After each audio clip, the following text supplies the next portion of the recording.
चलिए तो स्टार्ट करते हैं ना। क्वेश्चन तो पढ़ ही लिया हमने।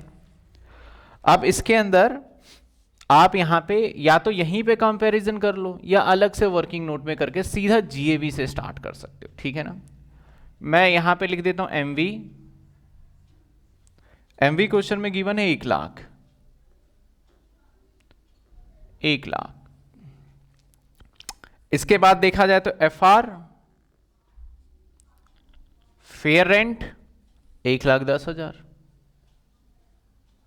अब इन दोनों में से जो हायर होता है उसको नाम हम दे देते हैं फेयर रेंट नंबर 1, या मैं सीधा एसआर लिख देता हूं और इंटरनली कैलकुलेट कर लेंगे 1 लाख। तो एक्सपेक्टेड रेंट क्या निकल के आता है आपको पता है ना। एक्सपेक्टेड रेंट क्या निकल के आता है अच्छे से जानते हो ना। तो सर एक्सपेक्टेड रेंट क्या निकलेगा, वेरी सिंपल। एक्सपेक्टेड रेंट जो निकलेगा वो हमारा निकलने वाला है क्या, वो निकलने वाला है हमारा इन दोनों में से हायर, और फिर जो रिजल्ट आएगा लोअर। तो 1,10 और 1 में से 1 lakh. 1 lakh actual rent receive and receivable. Actual rent receive and receivable, ठीक है। मैंने शॉर्ट फॉर्म यूज किया यहां पे। सर यहां पे एक प्रॉब्लम है और यहां पे एक पॉइंट है, उस चीज को आपको समझना होगा। देखिए मैंने कहा था कि आपका एक्सपेक्टेड रेंट और एक्चुअल रेंट में जो हायर होता है, स्टार बनवाया था ना, उसी को कंसीडर करते हैं जीएवी। अब पूरी कहानी मैं बताता हूं। उसको जीएवी कब कंसीडर किया जाता है, when house let out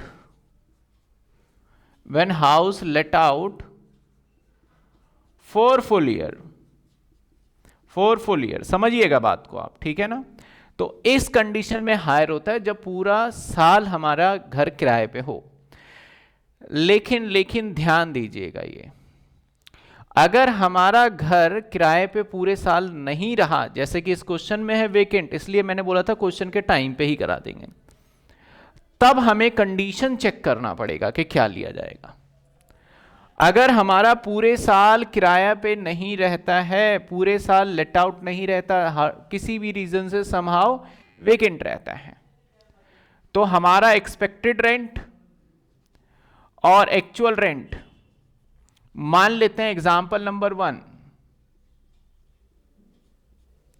expected rent मान लेते हैं कि हमारा 1 लाख रुपए है, और एक्चुअल रेंट जो है ना वो सिर्फ और सिर्फ 10 महीने का मिला है, जो कि बनता है आपका 9,000 इंटू में 10 यानी 90,000 रुपए।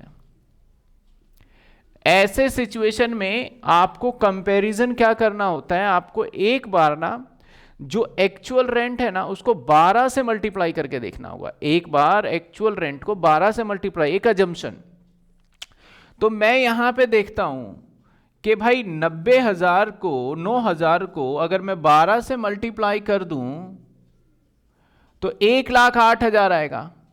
यानी सरकार के एक्सपेक्टेड रेंट से तो कहीं ज्यादा मेरा होता अगर पूरे साल रेंट पे होता। समझ रहे हो ना बात को।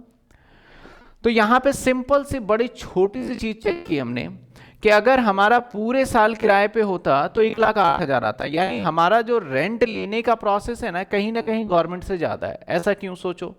मान लो मैं 500 रुपए किराए पे लेता तो पूरे साल का किराया कितना बनता, 6,000, और सरकार के हिसाब से 1 लाख है। तो सरकार बोलती तू तो झूठ बोल रहा है भाई, तेरा वेकेंट भी रहा, चल वेकेंट पूरे साल मान लेते हैं, तेरा किराए पे रहा तब भी तो मेरे से कम ही बन रहा है तेरा, तो हम तेरी वाली को नहीं मानेंगे। लेकिन इस सिचुएशन में देखो, अगर पूरे साल किराए पे रहता तो मैं सरकार से कहीं आगे दे रहा हूं, तो सरकार बोलती है कि अब आप झूठ नहीं बोल सकते हो। तो ऐसे सिचुएशन में आपका होगा लोअर। ऐसे सिचुएशन में जो आएगा ना वो आएगा लोअर। ध्यान रखने वाली बात है। सब्जेक्ट टू कंडीशन आपका वेकेंट होना चाहिए। अब वेकेंट का मतलब क्या होता है कि आप वहां पे खुद भी नहीं रह सकते।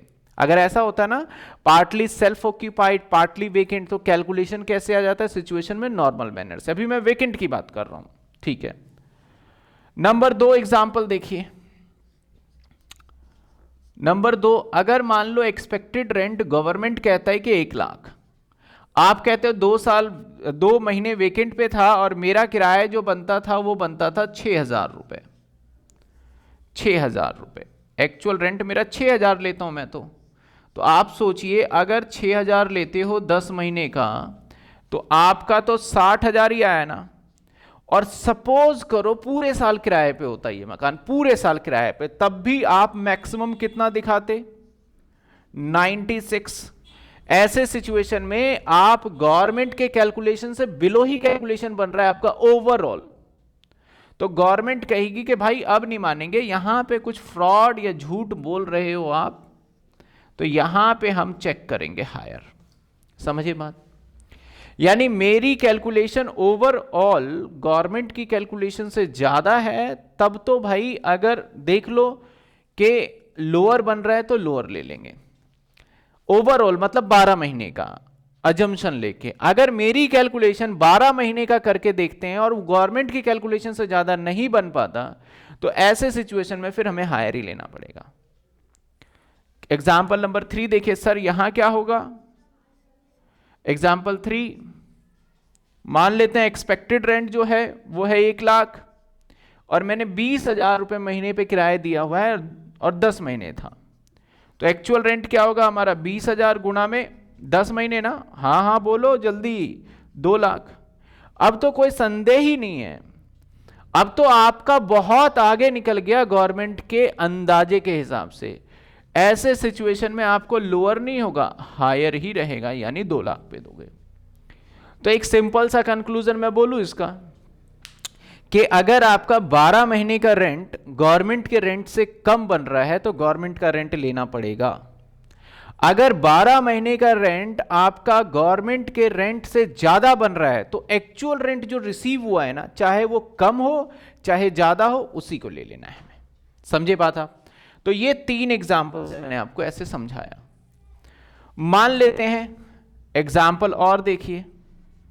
मान लीजिए मेरा एक्सपेक्टेड रेंट जो है वो है मेरा 1 लाख रुपए और एक्चुअल रेंट बनता है मेरा यहां पे सपोज करो 10,000 रुपए इनटू में 9 मंथ के लिए तो 90,000 रुपए।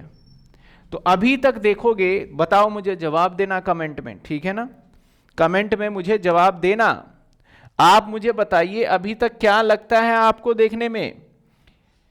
ओवरऑल 12 महीने अगर आप किराए पे देते ना तो आपका 1,20 बन रहा है, लेकिन एक्सपेक्टेड रेंट कितना आया आपका 1 लाख आया, तो यानी गवर्नमेंट से तो कहीं ना कहीं ज्यादा ही आप कैलकुलेशन बना के दिखा रहे थे।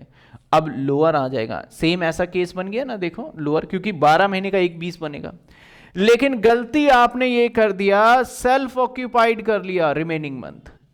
तो भैया सेल्फ ऑक्यूपाइड जब आपने करा है तो हम अजम्पशन ले सकते हैं यहां पे, और अजम्पशन क्या लेके चलेंगे कि हमारा घर जो है ना वो पूरे साल किराए पे रह गया। तो ऐसे सिचुएशन में हमें जो देना होगा ना उसके 2 तरीके हैं, एक मैं अभी बता रहा हूं, एक हम बाद में डिस्कस करेंगे। 2 तरीका क्या है, हमें टोटल 1,20,000 पे ही आपको जीएबी मानना पड़ेगा। यानी आप 12 से कैलकुलेशन करिए, वेकेंट है कोई मतलब नहीं भाई 12 से। लेकिन अगर ये मान लो तब भी बन रहा होता 1,30,000, ये तब भी बन रहा है 1,30,000 और आप 12 से गुना करने के बाद भी बन रहा है 1,20, तब आपको लेना है हायर वैल्यू, ठीक है ना? ऑलवेज अगर सेल्फ ऑक्यूपाइड हो ना तो सिंपल सी बात है, पार्टली अगर आपका लेट आउट सेल्फ ऑक्यूपाइड हो तो हायर वाला, यही वाला कॉन्सेप्ट लगा देना है आपने, सिंपल सी बात है। लेकिन अगर वेकेंट होता है ना तो वेकेंट के केस में आप देखिए कि ओवरऑल क्या परफॉर्मेंस बनता है। इस क्वेश्चन के अंदर देखा जाए तो कहता है क्वेश्चन में कि भाई मैंने घर को किराए पे रखा था सितंबर तक, तो अप्रैल मई जून जुलाई अगस्त सितंबर 6 महीने, कहने का मतलब है जी 8,000 गुना में 6 महीने ये रहा, 2 महीने खाली पे था, तो 2 महीने खाली का मतलब इसके बाद 11,000 गुना में 4 महीने ये रहा। ठीक है ना। अब एक बार हम कैलकुलेट करते हैं कि क्या बनता है ये। तो 8000 इंटू 6 48,000 प्लस 11,000 इंटू 4 44 प्लस 48, ये 92 आ रहा है। अब सर हम हायर लें या लोअर लें? आप एक बार ओवरऑल चेक कर लो ना, एक बार ओवरऑल चेक कर लो, क्या गवर्नमेंट की कैलकुलेशन से ज्यादा जा पाओगे? सपोज करते हैं 6 महीने ये हो गया, अगर 6 महीने ये भी रहता किराए पे तो ये 66 बनता, और 66 और 48 कहीं ना कहीं 1 लाख से ज्यादा बन रहा है, यानी गवर्नमेंट से तो हम ज्यादा ही सारी कैलकुलेशन स्टार्टिंग से लेके चल रहे हैं। गवर्नमेंट कहती है कोई बात नहीं, अब आपके पास क्योंकि वेकेंट था और सेल्फ ऑक्यूपाइड नहीं है तो लोअर ले लो, और हमारा जीएवी आ जाएगा ग्रॉस एनुअल वैल्यू 92,000। समझे बात को? आपका आ गया ग्रॉस एनुअल वैल्यू 92,000। इस बात को आपको समझना पड़ेगा। लेकिन सर अगर मान लेते हैं, एक एग्जांपल ले रहा हूं, मान लेते हैं कि ये होता हमारा 5,000 रुपए, और 5,000 इंटू 6 करते तो ये तो 30 ही बन रहा है, और 48 और 30 तो 1 लाख के नीचे, तब मैं यही लेता, 1 लाख ही लेता फिर। ठीक है ना। अब सिंपल माइनस क्या कर दें, एम्प्टी।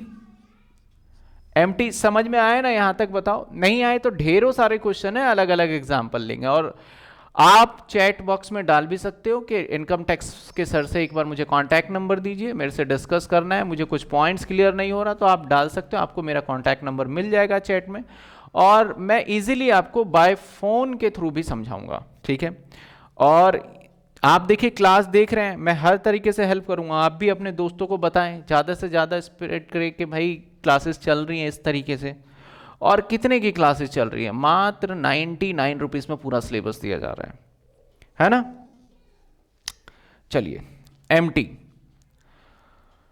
हाँ जी 20% इसका तो 20,000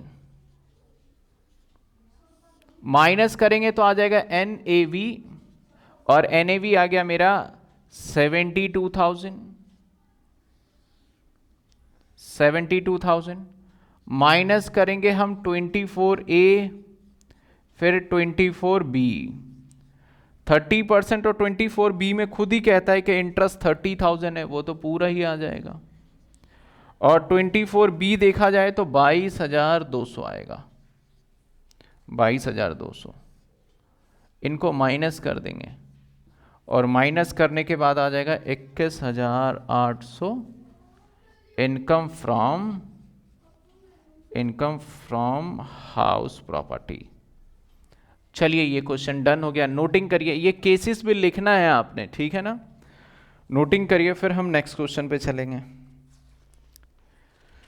फटाफट से नोटिंग करें, फिर नेक्स्ट क्वेश्चन पे चलेंगे, है ना।